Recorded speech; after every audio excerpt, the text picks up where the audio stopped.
പരിശുദ്ധ അമ്മ. All glory be to the Father, and to the Son, and to the Holy Spirit, as it was in the beginning, is now, and ever shall be, world without end. Amen. സ്നേഹമുള്ള സഹോദരി സഹോദരന്മാരെ, യഥാർത്ഥ മരിയഭക്തി എന്ന പുസ്തകത്തിൽ വിശുദ്ധ Luis the Montfort പരിശുദ്ധ അമ്മയോടുള്ള യഥാർത്ഥമായ ഭക്തിയിൽ നമ്മൾ ആഴപ്പെട്ട് കഴിയുമ്പോൾ നമ്മൾ യേശുക്രിസ്തുവിൻ്റെ അടിമകളായി മാറുന്നു എന്ന സത്യം നമ്മെ പഠിപ്പിക്കുകയായിന്ന്. വിശുദ്ധ പൗലോസ്ലീഹ കൊരിന്തോസുകാർക്ക് എഴുതിയ 1-ാമത്തെ ലേഖനത്തിൻ്റെ 6-ാമത്തെ അധ്യായം കോട്ട് ചെയ്ത് വിശുദ്ധൻ ഇപ്രകാരം പഠിപ്പിക്കുന്നു: നിങ്ങൾ നിങ്ങളുടെ സ്വന്തമല്ല, നിങ്ങൾ വിലയ്ക്ക് വാങ്ങപ്പെട്ടവരാണ് എന്ന്. ആകയാൽ നാം നമ്മുടെ സ്വന്തമല്ല, ക്രിസ്തുവിൻ്റേതാണ്. അവിടുത്തെ ഭൗതിക ശരീരത്തിലെ അംഗങ്ങളും അടിമകളുമായ നമ്മെ അനന്തമായ വില കൊടുത്താണ്, അതേ അവിടുത്തെ രക്തം മോചന മൂല്യമായി കൊടുത്താണ് അവിടുന്ന് സ്വന്തമാക്കിയത്. ജ്ഞാനസ്നാനത്തിന് മുമ്പ് നാം പിശാചിൻ്റെ അടിമകളായിരുന്നു. എന്നാൽ മാമോദീസ നമ്മെ യഥാർത്ഥത്തിൽ ക്രിസ്തുവിൻ്റെ അടിമകളാക്കി. അതുകൊണ്ട് നാം ജീവിക്കുകയും മരിക്കുകയും ചെയ്യുന്നെങ്കിൽ ദൈവത്തിന് വേണ്ടി ഫലം പുറപ്പെടുവിക്കാൻ ആയിരിക്കട്ടെ എന്ന് വിശുദ്ധൻ നമ്മെ ഓർമ്മിപ്പിക്കുകയാണ്. നമ്മുടെ ശരീരത്തിൽ യേശുക്രിസ്തു ഭരണം നടത്തട്ടെ. എന്തെന്നാൽ നാം അവിടുത്തെ സമ്പാദ്യവും പിന്തുടർച്ച അവകാശികളുമാണ്. ഇക്കാരണത്താൽ പരിശുദ്ധാത്മാവ് നമ്മെ എന്തിനോടെല്ലാമാണ് ഉപമിക്കുന്നതെന്ന് വിശുദ്ധൻ വിവരിക്കുകയാണ്. 4 കാര്യങ്ങൾ വിശുദ്ധൻ പങ്കുവെച്ച് പരിശുദ്ധാത്മാവ് നമ്മെ എന്തിനോടൊക്കെ ഉപമിക്കുന്നു എന്ന് പറഞ്ഞു തരികയാണ്. 1. സഭയാകുന്ന വിളഭൂമിയിൽ കൃപാവരജലം വഴിഞ്ഞൊഴുകുന്ന നദീതീരത്ത് നടപ്പെട്ടതും യഥാകാലം ഫലം നൽകുന്നതുമായ വൃക്ഷത്തോട് പരിശുദ്ധാത്മാവ് നമ്മെ ഉപമിക്കുന്നു. 2. ക്രിസ്തുവാകുന്ന തായ്തണ്ടിനോട് ഒട്ടി നിന്ന് സൽഫലങ്ങൾ പുറപ്പെടുവിക്കേണ്ട മുന്തിരി വള്ളികളോട് പരിശുദ്ധാത്മാവ് നമ്മെ ഉപമിക്കുന്നു. 3. ഇടയനായ ക്രിസ്തുവിൻ്റെ വളർന്ന് വർദ്ധിച്ച് ആവശ്യാനുസരണം പാൽ നൽകേണ്ട ആട്ടിൻപറ്റത്തോട് പരിശുദ്ധാത്മാവ് നമ്മെ ഉപമിക്കുന്നു.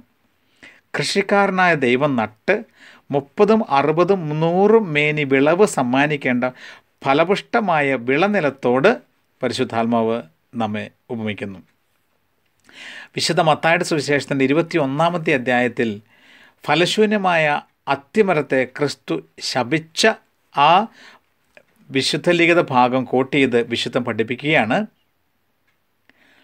ഫലശൂന്യമായ അത്തിമരത്തെ ക്രിസ്തു ശപിച്ചു. ലഭിച്ച സമ്പത്ത് വേണ്ട വിധത്തിൽ ഉപയോഗിക്കാതിരുന്ന മടിയനായ ഭൃത്യൻ ശിക്ഷിക്കപ്പെട്ടു. മത്തായിയുടെ സുവിശേഷം 25-ാമത്തെ അധ്യായം കോട്ട് ചെയ്ത് പഠിപ്പിക്കുക. നമ്മിൽ നിന്ന് ഫലം ലഭിക്കുവാൻ ക്രിസ്തുനാഥൻ ആഗ്രഹിക്കുന്നു എന്നാണ് ഇവയിൽ നിന്നെല്ലാം വ്യക്തമാകുന്നത്. അയോഗ്യരായ ഈ അടിമകളുടെ നല്ല പ്രവൃത്തികൾ അവിടത്തേക്ക് മാത്രമുള്ളതാണ്. വിശുദ്ധ പൗലോസ് അപ്പസ്തോലൻ പറയുന്നത് കേട്ടാലും എഫേസോസുകാർക്ക് എഴുതിയ ലേഖനത്തിൻ്റെ 2-ാമത്തെ അധ്യായം കോട്ട് ചെയ്ത് വിശുദ്ധം പഠിപ്പിക്കുക: നാം സൽപ്രവൃത്തികൾക്കായി യേശുക്രിസ്തുവിൽ സൃഷ്ടിക്കപ്പെട്ടവരാണ് എന്ന്. പരിശുദ്ധാത്മാവിൻ്റെ ഈ വാക്കുകൾ നമ്മെ അനുസ്മരിപ്പിക്കുന്ന ചില യാഥാർത്ഥ്യങ്ങളുണ്ട്. അതായത് ക്രിസ്തുവാണ് നമ്മുടെ സകല സൽകൃത്യങ്ങളുടെയും ഏകാരംഭവും അന്ത്യവും. കൂലിക്കായി ജോലി ചെയ്യുന്ന വേലക്കാരെ പോലെയല്ല, സ്നേഹം നിമിത്തം അടിമകളായവരെ പോലെ വേണം നാം അവിടുത്തെ ശുശ്രൂഷിക്കുവാൻ. എന്നിട്ട് വിശുദ്ധൻ ഇത് ഒന്നുകൂടി വിശദമാക്കുകയാണ്.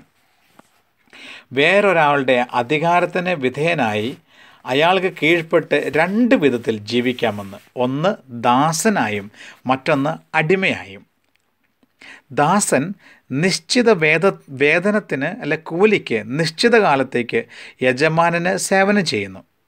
എന്നാൽ അടിമ യജമാനന് തൻ്റെ ജീവിതകാലം മുഴുവനും എല്ലാറ്റിനും പൂർണ്ണമായി വിധേയനായിരിക്കണം.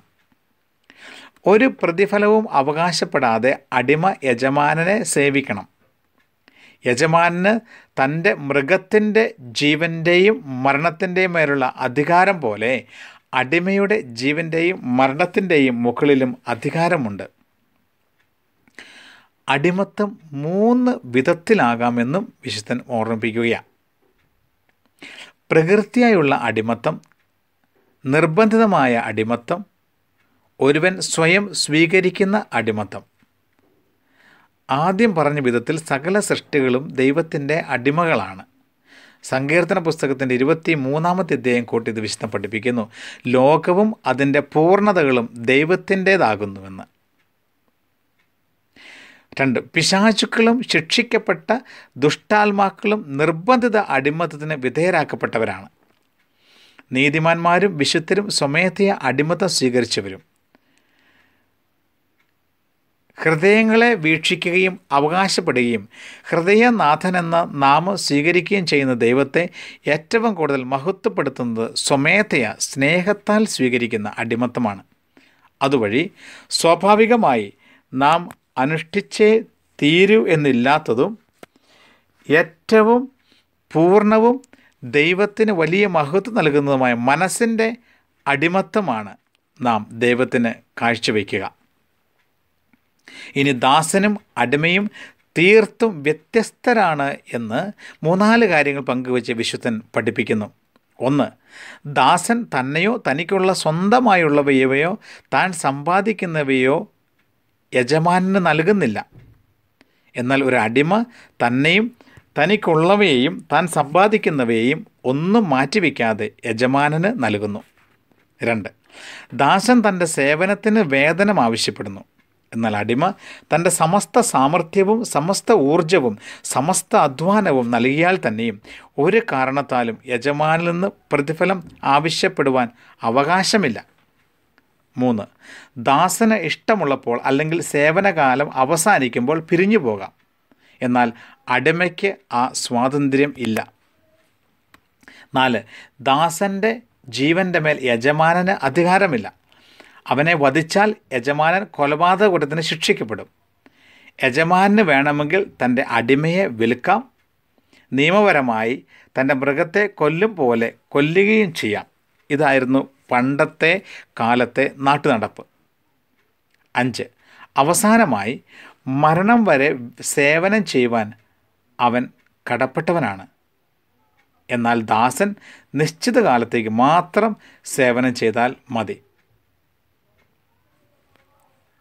പ്രിയമുള്ള സഹോദരങ്ങളെ, പരിശുദ്ധ അമ്മയോടുള്ള യഥാർത്ഥ ഭക്തി യേശുക്രിസ്തുവിൻ്റെ യഥാർത്ഥ അടിമകളാക്കി നമ്മളെ മാറ്റുമെന്നും യേശുക്രിസ്തു നമ്മുടെ ശരീരത്തിൻ്റെയും മനസ്സിൻ്റെയും സർവ്വതിൻ്റെയും അധിപനാണെന്നും യേശുക്രിസ്തുവിൻ്റെ അടിമകളായി ജീവിച്ച് നമ്മുടെ ശരീരത്തിലും മനസ്സിലും യേശുക്രിസ്തു ഭരണം നടത്തി നമ്മെ യേശുക്രിസ്തുവിൻ്റെ പൂർണ്ണമായ ആധിപത്യത്തിന് ഏൽപ്പിച്ചു കൊടുത്ത് നിത്യതയ്ക്ക് വേണ്ടി അധ്വാനിക്കുവാൻ വിശുദ്ധ ലൂയിസ് ദി മോൺഫോർട്ട് ഇന്ന് നമ്മെ ഓർമ്മിപ്പിക്കുകയാണ്.